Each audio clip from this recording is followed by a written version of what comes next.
Well, welcome everyone, and thank you for joining us and attending part 3 of our ITSM 3-part webinar series.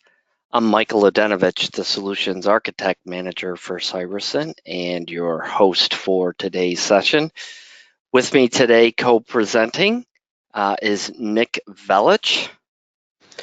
Hello everyone, Nick here, Consultant Manager at Cybersyn. Going to be helping to present the change management portion, part 3 here of the webinar series today. Great, thank you, Nick. Again, this is a 3-part webinar series, and we are in part 3. So if you haven't attended the parts 1 and part 2, the first part of the webinar series was based on incident management and how to build out that program from a process and implementation perspective. The second webinar, or part 2 if you would, was building out the service request program. Today, Nick will cover how to build out your change management program, which is the last webinar in this series. Hopefully, we'll have some future series for webinars coming up here shortly. Today's agenda consists of a brief overview of the Cybersyn Analyst Portal Community Edition, quick recap on part 1 and 2 of the webinar series, and then I'll hand the floor over to Nick to cover the change management process. And then lastly, we'll hit Q&A. Some housekeeping items. This is an interactive webinar, so if you do have any questions, please do post those in the GoToWebinar question panel. I think that's on the right-hand side of everyone's screen. At least it is on my computer. And at the end of today's webinar, we'll go ahead and answer those questions during Q&A. If Nick and I are unable to answer any questions, we will follow up via email. We do have your email from the registration. Just a heads up, we are recording today's webinar, and we will post that in a few days out on both YouTube and Vimeo. So this way you can reference those videos at any time. Additionally, we've pre-recorded all of our other webinars. So not only can you find this 3-part series webinar out there, there are all of our other webinars, which has some great information in it. So with that said, let's go ahead and begin today's webinar. As most of you know, Cybersyn is very passionate about Microsoft System Center. And with the release of System Center 2019 coming up in the very near future, provided Microsoft doesn't push the release date out anymore, we're pretty committed to more committed to the success and the growth of the service manager community. And as such, on January 8th, Cybersyn released its Analyst Portal Community Edition. And like Cybersyn's other free community apps for Service Manager, this Analyst Portal integrates seamlessly with the Service Manager, and it really provides your analyst with a web-based incident management solution there. So let's have a quick look at some of the features here. And one of the things that I do want to point out before I go through some of these features here, the Community Edition portal focuses solely on the incident management module of ITIL. If your organization is looking to take that their ITIL processes in a web-based experience, such as like problem management, service requests, change management, release, so forth and so on, you would need to acquire the full version of the Cybersyn Analyst portal. So just remember, the Community Edition is solely for incident management only. But the nice thing here is that the Community Edition is still provides all of the features. So it's full of all the features that you would get, but solely for the incident management module. So obviously, as you could see on that first bullet, you have the ability to view, create, and edit incidents. If you look at the next 3 bullets there, we provide a number of out-of-the-box views that streamline your analyst finding and looking for the incidents that are assigned to them or their support group or maybe in a queue. They could even list and filter on those views, as well as it provides extensive search capabilities for the incidents. So your analysts can always find what they're looking for. Once they find what they're looking for, again, just kind of reiterating, it's the full features. Now you're going to have your workflows and your processes behind those incidents. So you do have the ability to view and relate activities that are associated or that you want to relate or are already related to that particular incident. So you do have the ability to manage that. And then, of course, you have dashboards to measure, how IT is delivering their services. So you can always measure to improve that. Hey, And Mike, yeah, pardon to interrupt. You are stuck on the first PowerPoint slide from my it's perspective. stuck on the first Yes. PowerPoint slide. Okay. That's interesting. Let's. I'm going to stop the screen share and I will redo the screen share again. I don't know why it's paused, but how about now? Is it running again? I'm waiting on it to come through myself.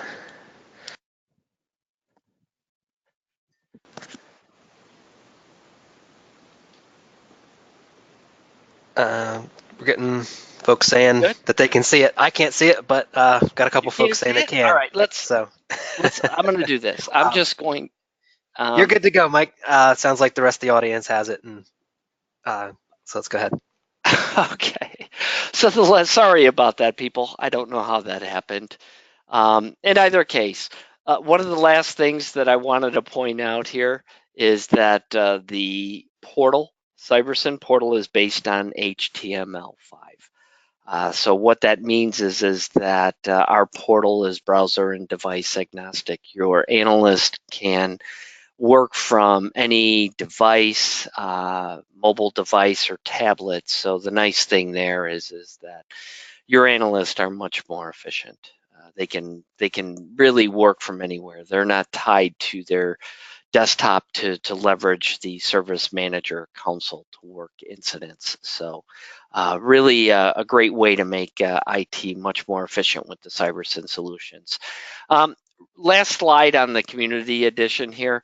Um, when uh, we've made some changes to the self-service and analyst portal where anything greater than version 8.12.1 you no longer need a licensing key. In versions below 8.12.1 you needed to contact Cybersyn for a key. Even with the community edition, that is no longer. So feel free to download the latest and greatest, which we just released 9.02 yesterday, as a matter of fact. Um, so you could go ahead, excuse me, and download that, and you no longer need a key for that. The other thing that I wanted to point out is that if you request either the self-service portal or the analyst portal, they are truly one and the same. It just depends how you set it up, but that download applies to both. The other thing is that with the community edition, it's a very powerful tool, but Cybersyn's paid products really enhance that.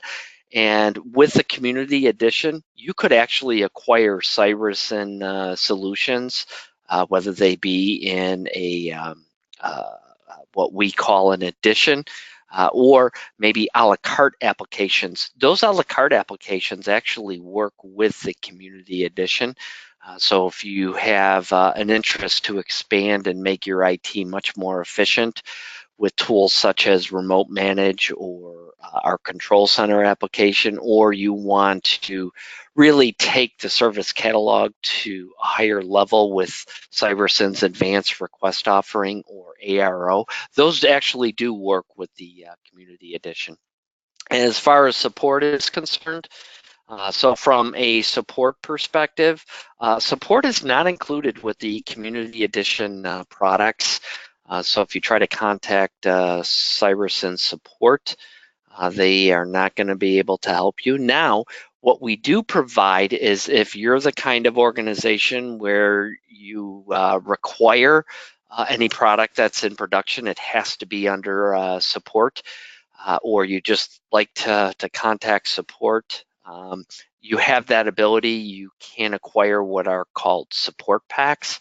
And we actually will provide support for the Community Edition. If you want to know more about those, reach out to team@cybersyn.com and we can lay out some options there for you. If buying support packs are not an option for you, we always have the Cybersyn community forum out there, which is a great forum to get support on. You could post questions. You can search out there for answers that have already been questions that have been already answered. Lots of great information. And as a matter of fact, too, we have a lot of customers and our consultants that have created unique code for Service Manager and Cybersyn solutions, and they've actually uploaded those out on the community forum. So if you haven't been out there, it's a great source of information. So with that said, hopefully my screen is now moving.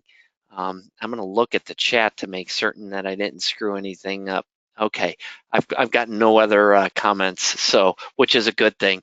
Okay, quick recap on part one of the series. Nick did a great job covering at a very high level what the ITIL journey looks like, and then dug down deep into the incident management module based on ITIL. Really got into how that would look, some of the best practices there, really defining process and the steps that you want to do to tailor your incident management solution based on ITIL and the processes behind those, and then dug into how to actually configure those processes based on ITIL within the Service Manager and Cybersyn solutions, again, all based on best practices. And then part two, as Nick proceeded down the ITIL journey, really working with service request, and more importantly, the processes behind your service request to really improve your service catalog. And in going through that process definition, he then took it to the next step to talk about the workflow and the automation, and how you want to tailor your processes to those workflows and automations. And then to really take your service catalog to another level, to really streamline it, make it more useful, user-friendly to the end user community, as well as IT is with the Cybersyn Advanced Request Offering solution there. So with that said, we're going to go ahead and continue down the ITIL journey, and I'm going to hand the floor over to Nick, and then Nick will go ahead and move down the journey here of ITIL. All right, thanks, Mike. Let me get my screen shared. Can you all confirm you can just see it, given the earlier issues we had? I can see it. Okay, perfect. Oh, I can see you very briefly. Yeah, accidentally hit the wrong button there. Cool. All right. So hello again, everyone. And as Mike just said, today we're getting into the change request module to wrap up this series. And now I do want to note that there are two other very important work items in Service Manager and within ITIL, which are problem and release record. And I will, we're not going to have a dedicated webinar series on those during this series here, but I will touch on those towards the end here to kind of introduce those and see where they fit into this whole equation. So on that note, change management. And so change management is something that a lot of organizations are familiar with. They at least know what it is, and they have some sort of procedure in place, whether formal or not, whether following ITIL or not, whether consistent or not. But as far as ITIL is concerned, change management, it's really just a module that it, for lack of a better term, handles all changes in your environment. Anything that might be modified or a state might be changed, give it a patch might be applied, or a user account might change, if maybe even a service account, database changes, any sort of modification to what's called a configuration item is considered a change. Now, a configuration item, often abbreviated as CI, there are a lot of different CI types in Service Manager, and really the most common, easily the most common is AD user and group, and as well as computers, and those could range from servers and other kind of infrastructure type CIs, computer CIs, or even desktops, laptops, and so forth. So hardware, software assets. Any of the CAM modules, if you're using Saracen Asset Management, every single class or object that comes with that product is another CI. There are database CIs. There are hundreds of different types that come out of box. Not so many that are super common beyond the ones here on the screen, but it is very, very common to create your own configuration items. Just had a client recently want to create a configuration item to represent SharePoint sites as an example. So no matter what your kind of needs are, a configuration item either exists or can pretty easily exist in your environment, and change management would kind of be what controls any sort of state change to any of those items. And a quick side note for the current CMDB portal, which Mike had referenced earlier, that now has full support for all of these types of CIs, as well as any custom CIs that you might bring into your environment. So if that interests you, I highly encourage you to check out the webinar series Mike is doing here coming up real soon on the CMDB portal, and more details on that towards the end here, dates and such. So change control, change management is kind of overseeing any sort of modification here. And the overarching goal of change management is to minimize risk, keep records if you need to, for audit purposes, or you just need to track when last time something was updated. It's important to have those records. And one other thing, it's meant to enable effective communication. And there's a variety of ways that we can see that come to light in Service Manager. One simple way that's done is you have a record for these changes. So if something's going on in your environment, you have the ability, at least for your team, to be able to figure that out, to look up those recent changes and see, hey, I'm getting a lot of calls today regarding a certain application. What's changed recently to cause that? And having those records available can be a very powerful way just to communicate beyond all the other communication that's hopefully going on as part of the change management procedure. Now there are, and we'll see a couple other bits with that here coming up too. So there are three types of changes: standard, normal, and emergency. I'll actually get into those here on this next slide. So standard changes are pre-approved, low risk, repeatable, and predefined. So in order for a change to meet that standard category, it has to hit all four of those. You can't have a standard change that's pre-approved, repeatable, predefined, and high risk. You can't have one that's pre-approved, low risk, repeatable, but not predefined. It has to hit all four of those. And one main goal of standard change is if it has a track record and it's proven, it takes a lot of the overhead out of having to go. Change management is a very process-driven, process-oriented module, and that process can sometimes have a lot of overhead with it. So if there are certain changes like a patch, like a Windows updates or something like that, that's fairly common, fairly low risk, and you've done it plenty of times in the past, there's no need to go through all the approval steps and nonsense to get that to go each time. So you can put items like that you do identify meet all four of those categories as a standard change to help kind of streamline how quickly it can get introduced to your environments and not kind of hold it up with red tape. Now, a standard change has some similarities to service requests. I want to hit on that here real quick. So we saw service requests last time, which was the example that we went through in the second webinar was the deployment of a desktop. And technically that desktop is a CI, a configuration item. And technically it's changing because it's being created or moved or anything like that. A workstation moving is technically a change to a CI. It's changing its state.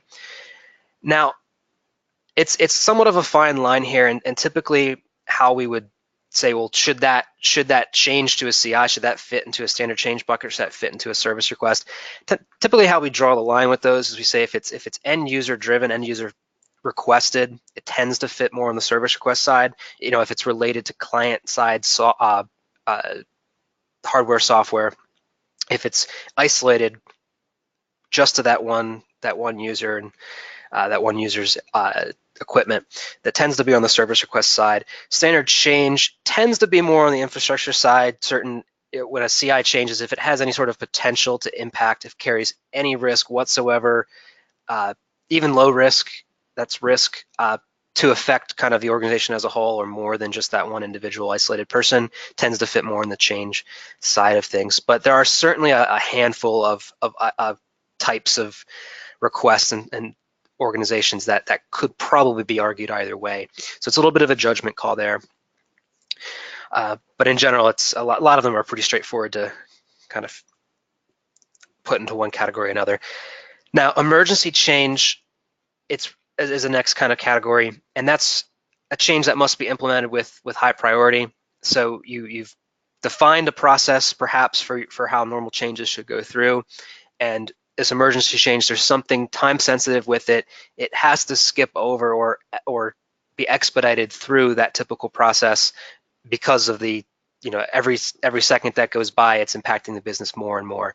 So it's time is of the essence, critical to get that resolved as fast as possible, to get that fix in place as fast as possible, I should say. So something like a major incident or addressing of a security issue, those can all be items that fit into the emergency change bucket. Now, there is still process with those. There still has to be at least somebody approving. Just tends to be a smaller set of folks maybe on call that can kind of spin up real quick, review, approve, and move it forward without any kind of delays. Now, normal change, kind of almost a funny definition here, it's everything else. And that's exactly how ITIL defines it, is if it's not a standard change and if it's not an emergency change, then it is a normal change. So it's kind of a catch-all group for other types of changes. Now, in Service Manager, you're going to see a change category list, and that change category list, it's going to have standard and it has emergency in it. Service Manager breaks up normal change into two types. It breaks it up into major and minor. You don't necessarily have to follow that if you don't like, but either way, it needs to fit. These are the three kind of high-level categories that need to capture all changes in your environment. And for each of these types, there might, emergency change typically is one process that you would follow, one template. I've seen certainly cases where there's been more than one, and standard changes, of course, there's going to be plenty of other templates. So here's our standard change to apply patches. Here's our standard change to upgrade RAM on a server. So plenty of types of pre-approved, low-risk, repeatable, predefined changes in your environment that are the standard changes. But the same goes for normal change. Remember that it's a normal change if just the risk isn't low. It would be a normal change. So you could very well have a handful of different normal change templates. They might likely follow a very similar process, but they're going to still need to go through approvals and the typical. They're kind of anchored to that normal change process you establish. It's going to be very similar, although certainly you could break it up into some specifics if need be. Okay, so how do changes look in Service Manager? So strictly from a data perspective, they're very similar. So just like service requests, change requests, they use activities. So they're going to use manual activities, review activities. They could potentially use parallel activities, sequential activities. If you do any sort of automation and change management, they would use PowerShell activity, the Cyerson PowerShell activity, or runbook activity from System Center Orchestrator. So there's when you just look at it, it's a form and activities. So it's pretty simple from a data perspective. Now, obviously there's different fields as well. We'll take a look at those here in a few. But the intake process for changes for service requests, those differ greatly. So when we looked at the desktop request during the last session, that was driven from an end user having a need, logging into the portal, filling out a form, submitting it. It's end user driven. And they could have just as easily called and service desk submits on behalf. But bottom line, it's still the reason that work item exists is because the end user needed something, or the incident existed because the end user had an issue, needed some help. So you're not going to have that same. These aren't going to typically be as end user driven as those other modules. There can be, and we'll touch on that in a moment. But a lot of change requests are IT driven. There's an identified need from somewhere in IT, and those change requests are created likely by someone in IT, not necessarily, but usually by someone in IT to get that record created and that process kind of started.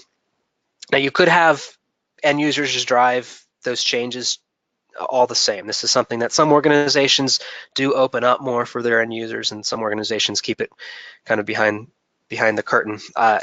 But you can, how I've seen this done successfully in the past is, a request for a change, which actually fits into the service request bucket. So, for example, I need a new field in a piece of software that I use. Maybe there's an internal piece of software that the organization creates, and I want a new field added, and here's why I need that new field added. So that service request can be created through self-service, just like any other service request would. IT can review it. They could say right off the bat, nope, we can't do that, and reject that service request, reject that. It's never going to go through the change process because it's not something that's going to really move forward. But that could also be assessed and said, you know what, that makes sense. That's a sensible change request, and go ahead and create that change request based off largely a lot of the information from the service request, so that the IT-focused process can start moving that change forward.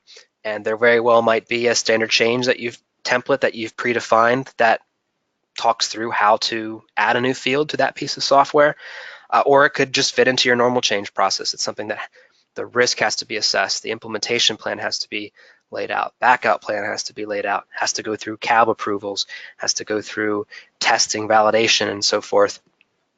So by kind of creating that change request, it's more focused on the IT side of things, not really an end user focused module, but the service request is that end user focused module. You could potentially even keep that open to keep them informed of how their change is going. We have that, it's been approved officially and we're moving forward, but they don't necessarily have to see behind the curtain to see all those different change processes, change control processes. You can kind of handle that on the IT side of things. So with that, if you were going to go down that route, I want to show a quick example of how you could effectively do so using the portal here.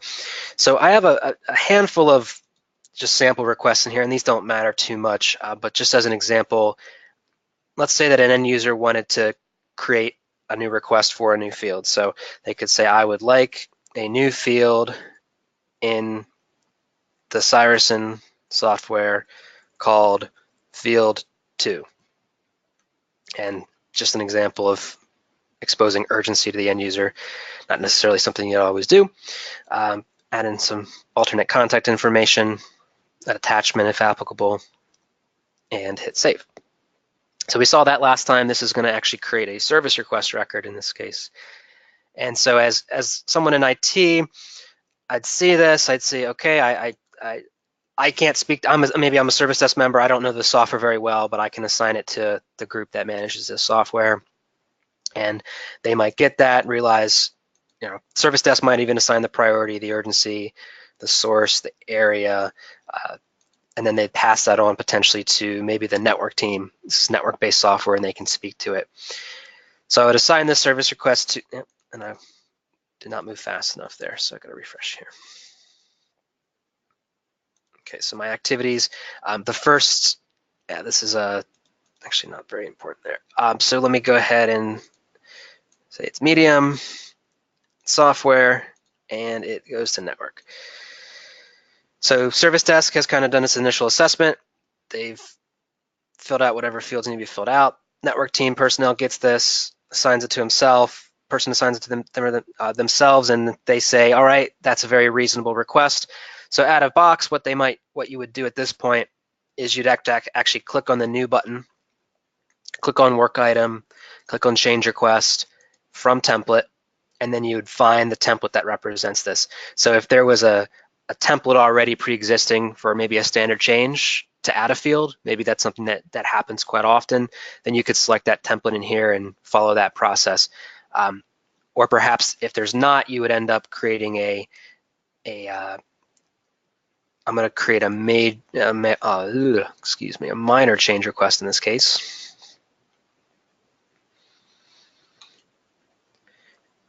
And so I have my draft form here. I could fill out all the change management related fields here, which differ slightly.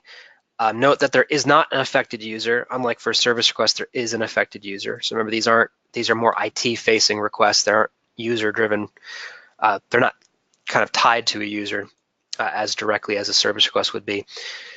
So there are some other fields, reason and some similar fields here, assigned to, area, priority. We've seen some of those already on the service request form. There's a lot of planning driven fields in change management. So implementation plan, scheduling is very important for change management, risk assessment plan, test plan, backup plan, so forth. So that would be the process out of box, is to go just create that, when you have the clearance to go ahead and create that change, you create the change to the new button as an analyst would create potentially any of these other types of work items. So one example here of just a way that the portal can be extended is I've actually added a task here to create a change request from a service request. So this is the original service request for an added field that I added here earlier. So I'm going to click on this create CR from SR, and then I just pick a template, very similar to how I just picked a template under new. So I'm going to actually pick minor change, click OK. And what it's going to do is it's going to create a new work item, and it's actually copied over the title from the service request. It's copied over the description. It didn't copy over a reason because that field doesn't exist for the service request. It did copy over who was assigned to it, copied over the contact information, and it could easily copy over these two fields as well. But I don't believe I have them matching in this case. Yeah, I don't have any similar fields there. So that would, but that could easily be added to, save you some time, essentially, a quick task to create a change from that service request, and even see under related items that I have my original user-driven, user-facing request linked. It's right here, so I could always go back to it to get any more information. Maybe there were certain questions that were answered that I needed to reference. And Carol had a quick question. What version of the portal is this? This is one of the late builds of 8, version 8. I'll be moving to 9 shortly after. I wanted to keep consistent on same version for this series. So this is 8.12.7 in this case. Okay, so no problem. So we have a quick task there. Now, where did that task? How did I add that task into my environment? And it's actually pretty simple. I'm not going to get line by line into code, and I will provide this on that community page after the webinar is concluded here today if you'd like to try this out yourself. But it's just this SR to CR task, and there's some JavaScript code that's been identified there, and all the logic and so forth is kind of written in here, and you don't need to read through this or know what it does if you wanted to use this, but just as is. If you wanted to extend it, you'd have to have a little bit of understanding of what's going on here, but fairly documented if you wanted to have a shot at that. And then this custom JS file, there's a custom JS file included with this customization that does two things. So it puts some code in place for this script loader, and then it calls the actual customization. So this is the JS file I was just looking at. So this, I could turn this on or off just by actually I need to open the right one. I could turn this on or off just by commenting out that load script file. That single line, excuse me. So I'd have to quickly refresh.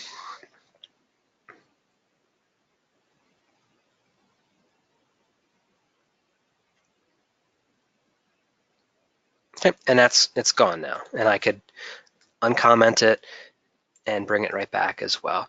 So very easy to extend the portal and in a safe way as well. We've heard of lots of software and over the years kind of become unable to be upgraded because of certain customizations or whatnot that are in place. But if you have a solid approach to it and you extend and customize with best practices, it's fairly easy to upgrade in most cases. With custom task, for example, is very resilient when it comes to upgrading between versions. I think I built this task off of a version from 3 or 4 major versions ago, so fairly compatible still.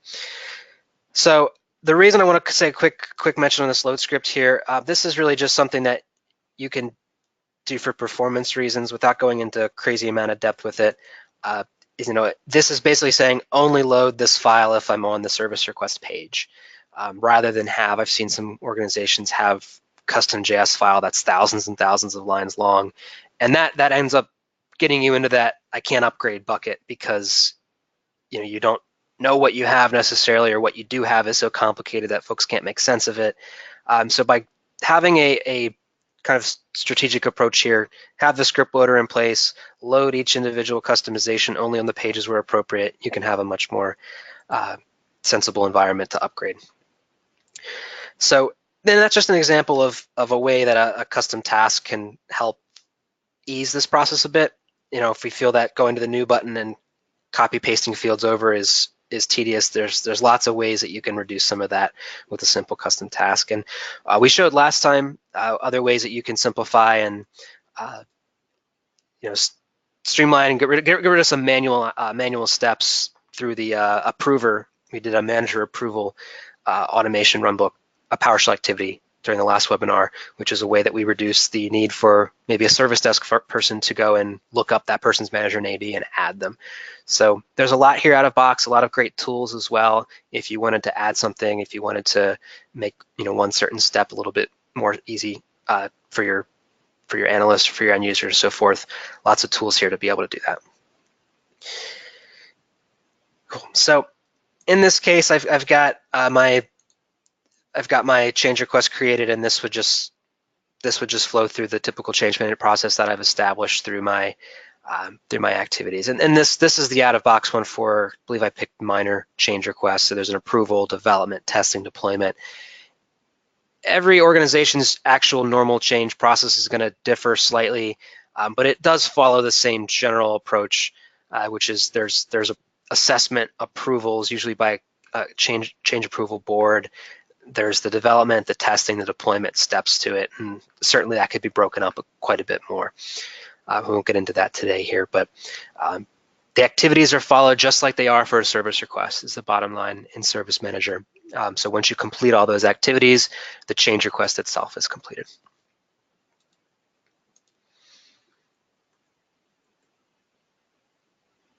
Okay, so what are some other considerations for change management? So change management, more than pretty much all the other modules, is very date driven.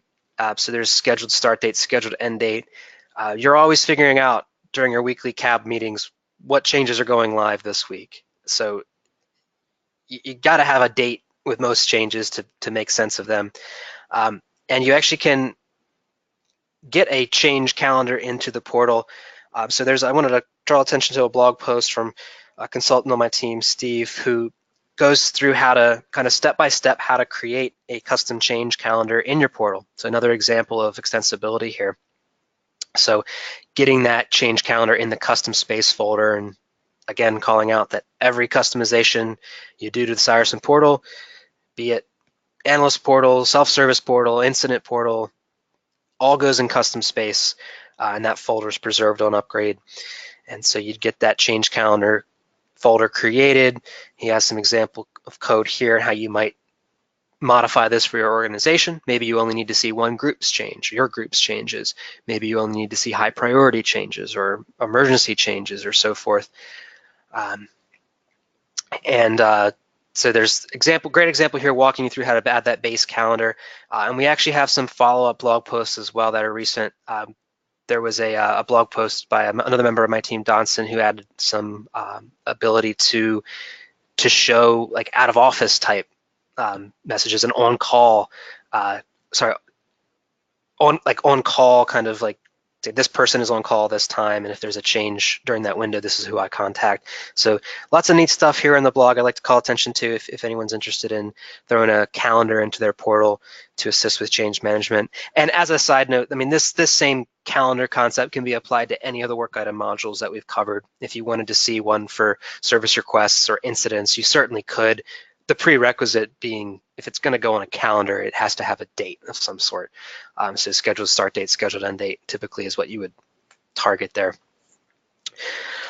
We have a question, can change calendar be merged, synced with Outlook calendar? Probably. I don't have an example of how to do that, but certainly in the realm of possibility. If you had you could certainly do something maybe with, off the top of my head, thinking PowerShell script to dig into that person's calendar or whatever calendar you're trying to expose there, and have that script go and create the create or update records that ultimately get surfaced in the calendar. So it's certainly, in the portal calendar, certainly possible. Not something I have an example of though. Cool question, thank you. So another thing I want to mention, the concept of business services, and or sometimes you call them applications, can come into change management as well. It's a pretty neat module in Service Manager that represents, so they're called distributed applications in a System Center product called SCOM, System Center Operations Manager, and then those can be brought into Service Manager, but you can also just create them in Service Manager. Doesn't necessarily need that integration to use these. But what's neat about them is they represent those applications and all of the components that make up a business service or an application in your environment. So let's say that we had a business service representing the Cyerson portal. Well, that business service will have different components assigned to it, such as the workflow server, the portal server, the databases. There's several databases involved, service accounts potentially, installable software potentially, depending on what products you're using. So there's all sorts of components that make up that Cyerson portal or Cyerson suite of products if you wanted to make the whole suite into an application. And what can be neat there is, there's probably someone administering or who at least has oversight over that whole kind of overarching set of applications, or that application suite. And that person, if something's going to change within that suite, like for example, if the database is going to be modified in some way, and my application as the owner of it, if I have the potential for my application to break because of a change, I want to know about it. So there's some really neat integrations you can do with business services. And if for example, if engineer was going to do an upgrade on a database, to know that database is part of this application or maybe multiple applications, and then seek the approval of the folks that manage that application as a whole, can be a great way to help with that communication that I referenced earlier. How do we make sure that the right people are in the loop for this type of change request? And business services can be a nice way to kind of connect all those components, this hardware, this software, these people, this contract, all involved and kind of linked together into one item.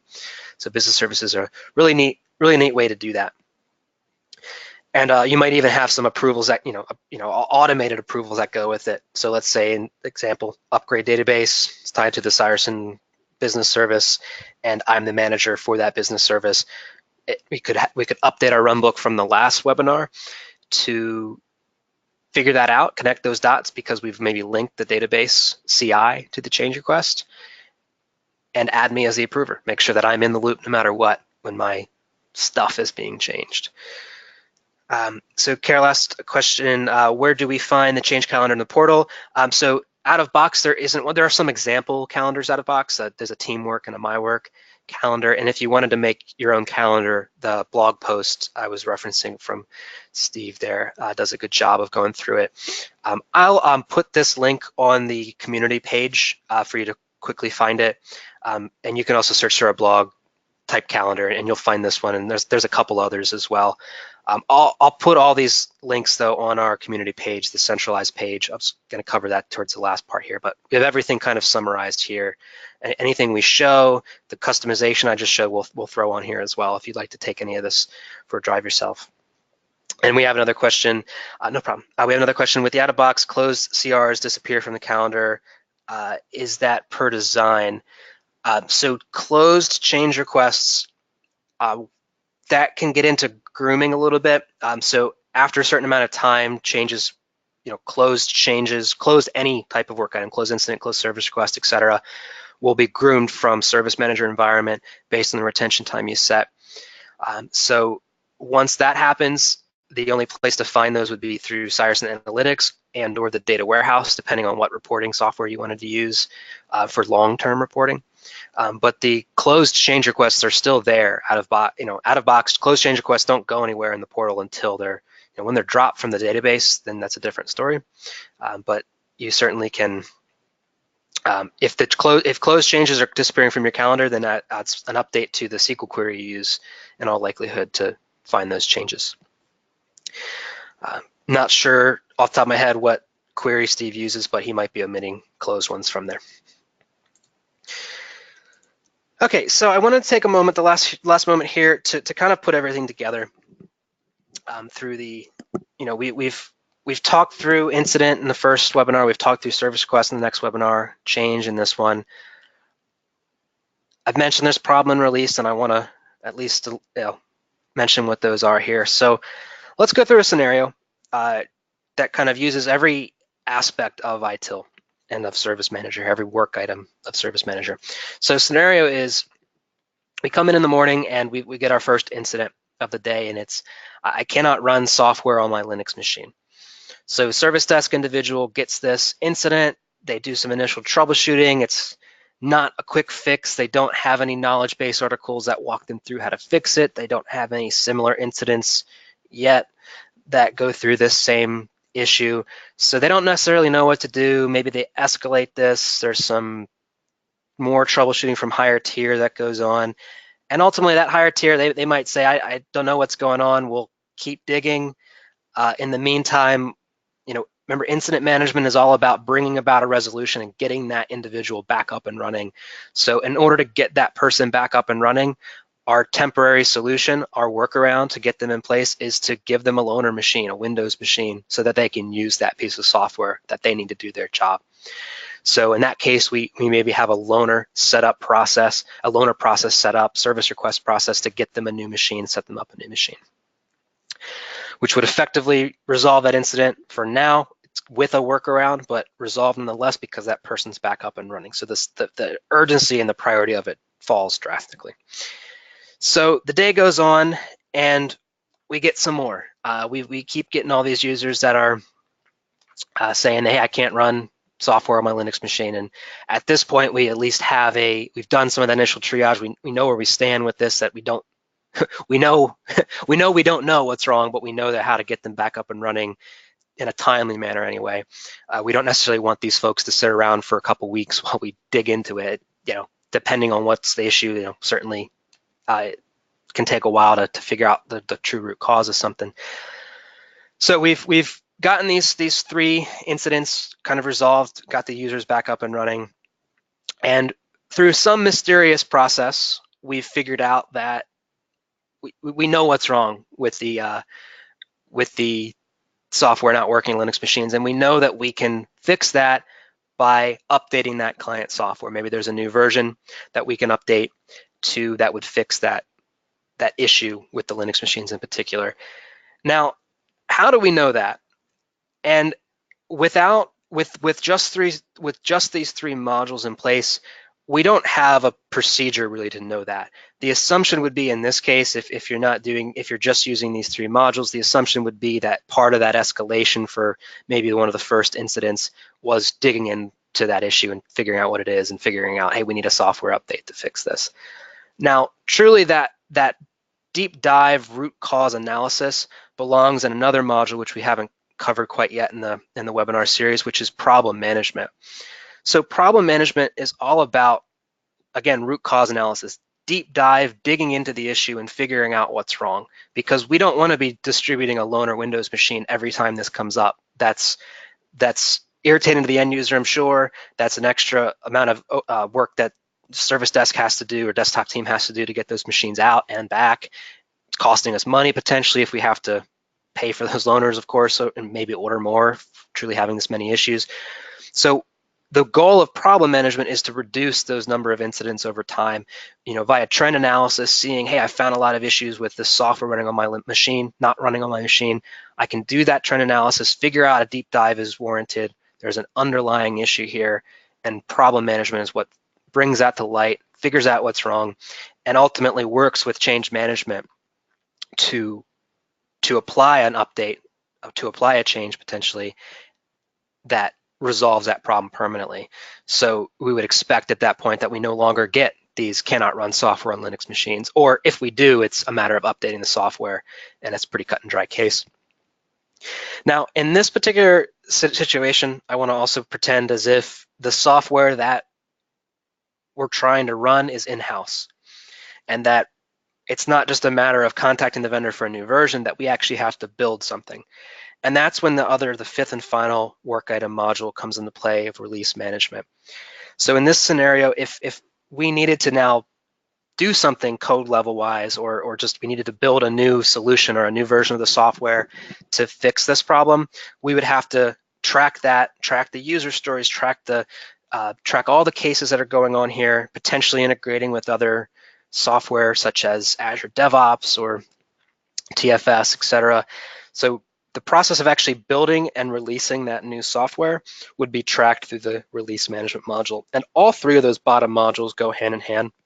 Your release is typically going to be, release of software is going to be tied to, of production software, would be tied to a change request. And a change request that's dealing with software would be tied to a release. And the release is typically going to coincide with the last step of the change request, and after that release of the change request, you validate the last part of the problem is, does this problem still exist? Do we have now any outdated workaround steps that need to be taken down or updated? Any other communication that needs to go out regarding that overarching issue? And then lastly, there might be a service request to reclaim that equipment now that you've gotten through all of it. So each of these modules plays a unique role in the whole picture, and your organization might be using some or all of these. And as I showed earlier, you might not have a problem management module, but you might kind of be doing that as part of incident management, which isn't technically correct based on ITIL, but not super uncommon. You're not going to start necessarily with all 5 of these at once.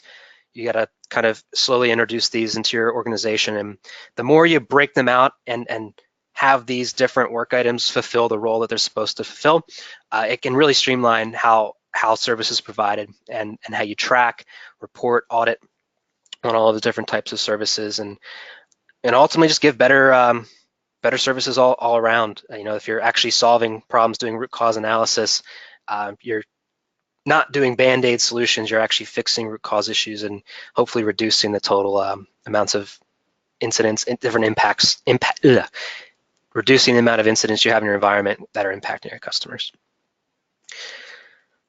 So we had another question while I was talking through that, Brian. Is it typical to have CRs remain active over extended periods, i.e. start and end dates are weeks and months apart? So I don't think that's uncommon.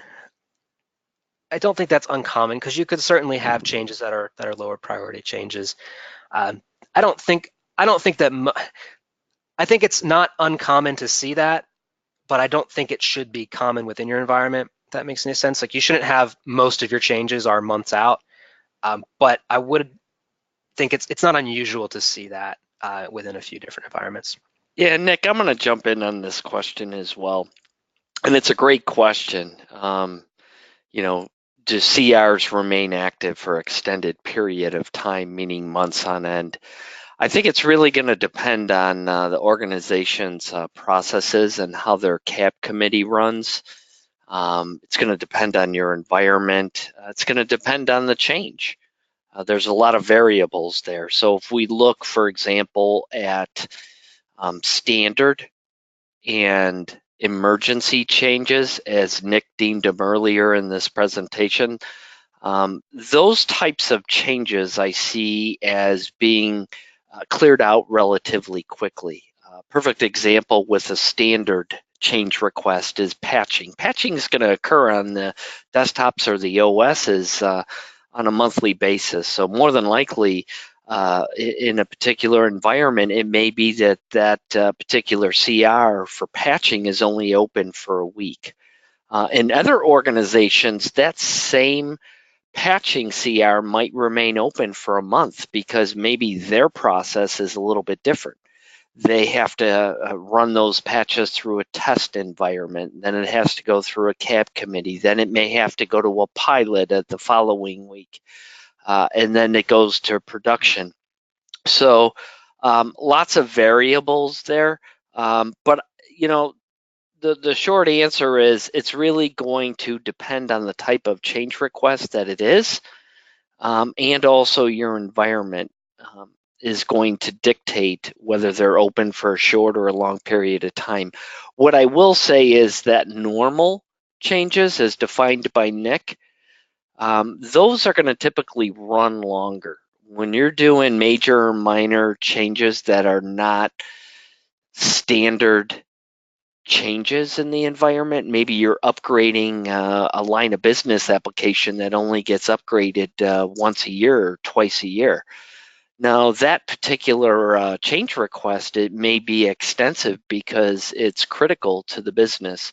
So there's going to be a lot more involved and a lot lengthier process there. So I know that's a long-winded response, but hopefully that clarifies that. Cool. Thanks, Mike. We had another question. Can you create exemptions when making standard changes, such as you need to have a 1 week's worth of lead time so that you can't maybe request a change within 5 days? And I'll point you to the example we went to in webinar 2, actually did that with a date picker. There was a what day do you need this equipment? We actually restricted that so that you can only ask for it 3 days in the future or further out, so that people aren't saying, hey, it's Friday at 4 p.m. and I want a machine on Friday. And so you could do the same concept with a end user service request facing change. And as far as IT making change requests, that's more of a process thing you'd have to put in place. Train them to not open a change with the due date of tomorrow. And if you needed to restrict that, I mean, I would first try to tackle that with process. And if you're finding that folks aren't following that process or are making a lot of errors and creating changes same day, then you could also certainly put some customizations around that that would restrict that. Cool. So that's, feel free to keep the questions coming, but I do want to quickly wrap up and call your attention to a few of the other resources here. So we do have recordings for part 1, part 2. Don't type the link because all of this stuff is right here on the community page. And here it is. So if you go to the Cyerson community, in this case, let me just go back to the home page. If you go to the Cyerson community, you click on videos, and then you click on ITSM Journey 3-part webinar series. You can also just type in the search if you like. This has everything that we've covered throughout this series. So it has recordings for every region for all 3 parts. It has a forum for you to ask any questions. So if you have any questions you didn't get to today, or you start playing with this stuff yourself and you run into a roadblock, feel free to post here. We'll keep the conversation going on this forum. And lastly, any code. So we have the scripts from part 2, and I'm going to have the JavaScript from part 3 posted up here if you'd like to try any of this stuff out on your own. And Mike, do you want to say a couple words on the Analyst Portal community app and CMDB? Love to. I'll give you a break. This way you could catch a drink of water here. So Yeah, thanks for that, Nick. I appreciate that. So if you want to download the community edition of the CyberSyn Analyst and Self-Service Portal, go ahead and visit cybersyn.com. You could browse to get to the Analyst Portal community, or if you want, you could obviously just type in the particular URL that's listed there. As I mentioned, and as Nick just mentioned just now, with the community forum to check out the videos and uploaded software that partners and customers have created and were kind enough to share. You could also use the community forum for support of any of the community apps or even any of the paid apps that you have. It's a great resource for information. And again, for those customers that their organization may require that all products have in production have to be supported, or again, if you just feel more comfortable reaching out to support, CyberSyn support, we do have support packages available. And again, you could just reach out to us. As you could see, the email address is listed there. Nick hinted to this earlier that there is a CMDB portal webinar, which is next week. That is just a one-part webinar. It's not going to be a series. And while I have everyone on the line, I want to clarify that the CMDB portal is not replacing the existing portal that you've grown to love. It's actually an enhancement. It's actually a feature. And Nick, again, kind of hinted on that during his presentation, where you now have CI editing. It, you know, if you want to learn more about the CMDB portal, I'm going to go into depth next week on the CMDB portal. If you're not registered for that, again, go out to cybersyn.com and please do register for the CMDB portal. I'd love for you to join. The more the merrier. And with that, we actually have our Q&A time right now, but Nick was kind enough to answer a lot of those Q&A questions throughout the webinar, which is really kind of nice to do at that point. But in either case, if anyone has questions, Nick and I can stick around for another couple of minutes and answer any questions. If anyone has questions, again, please do post those in the question panel or chat, whatever you're more comfortable with. And Nick and I will answer those questions. And thank you very much for attending today's webinar. So let's see here, Nick. Let's see if anyone's going to post any questions. I think we're all caught up. So unless there's any new ones. Yeah. And if anyone has any questions we can't get to today, that community forum is a great place to go next. Well, it looks like everyone is jumping off. So thank you, everyone, for attending, and hope to see you at next week's CMDB portal webinar. Thank you very much.